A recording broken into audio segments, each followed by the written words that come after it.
Hey everybody, I'm back. So this is I'm gonna say this. I got so much sleep from like 3 something to like 8 that I was like, yeah, I'm not even tired now. So it's like 12:11 in the morning and I should be in bed, but I'm not. So I decided to go ahead and watch the second episode of Avatar: The Last Airbender entitled Warriors. So I do a review of it and then add a couple things to it. So in this one, they go to Yoshi Island to try to help Aang connect with or to better understand things.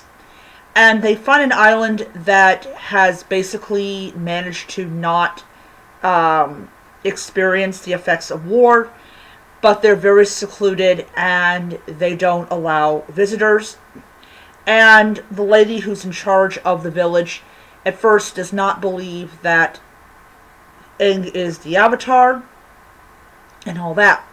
So it's interesting enough about the actress who plays her.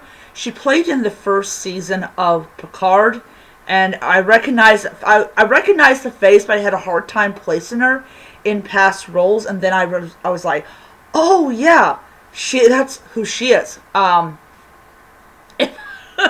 Yeah, that's who she is. And so it's really interesting to recognize the actress who plays her and do it very well. We are introduced to the Avatar state for the first time, which is very different from the cartoon, which is not a bad thing. People loved it when Aang entered the Avatar state and became Yoshi. I literally was like, this this kicks ass. This was so freaking good. And I am going to say something.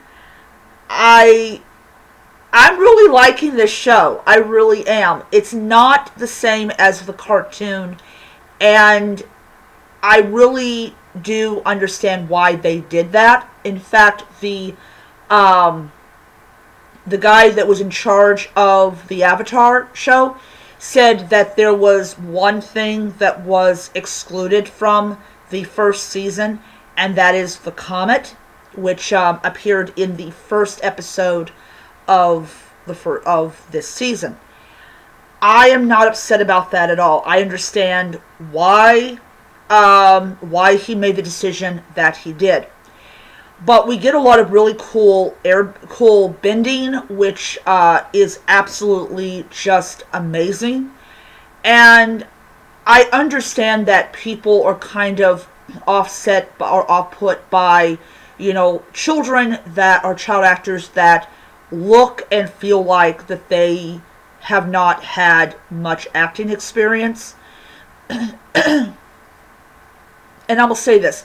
If that is the complaint that you guys got about the show, oh, they don't sound like they're seasoned actors, then I don't know how you survived 8 movies of Harry Potter. I don't even know. I don't even know how you even got past, went into the Chamber of Secrets, because the actors who played those roles did not have experience or had very little experience. That was not a deterrent at all for me.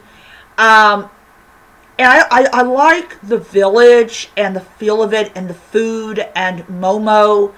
It was just amazing. I just absolutely loved it. And it was just an incredible episode. The special effects were absolutely incredible. Better CGI than She-Hulk. And I'm definitely going to say the CGI was definitely up par with Percy Jackson as far as like, yes, I like this CGI. Even if I didn't care for the story. Because I can read in the book. But yes, but definitely it's something that the second episode is something I really did in fact enjoy. And I understand it's not like the cartoon. I get it. I mean, it was a cartoon. It was supposed to be, wacky and zany and all that. but they're not doing it for children. They're doing it for adults. And of course, you're going to have a lot more violence in it and that's totally fine. But yeah. So overall, the episode gets a 5 stars. It is just an outstanding episode. I really enjoyed it. And of course, the commander had to blab to the Fire Lord, though the later Fire Lord is definitely a lot different than this one. So I am going to end it there, and I will see you guys around. And a footnote: I am going to rewatch Avatar: The Last Airbender, the animated, and I'm also going to watch The Legend of Korra. I did not watch The Legend of Korra at all, though I did see clips of it, and the guy who finally gets become an airbender, he was hilarious. I just thought it was funny. Like, what do I tell my mother? Alright, so I will see you guys later. Bye.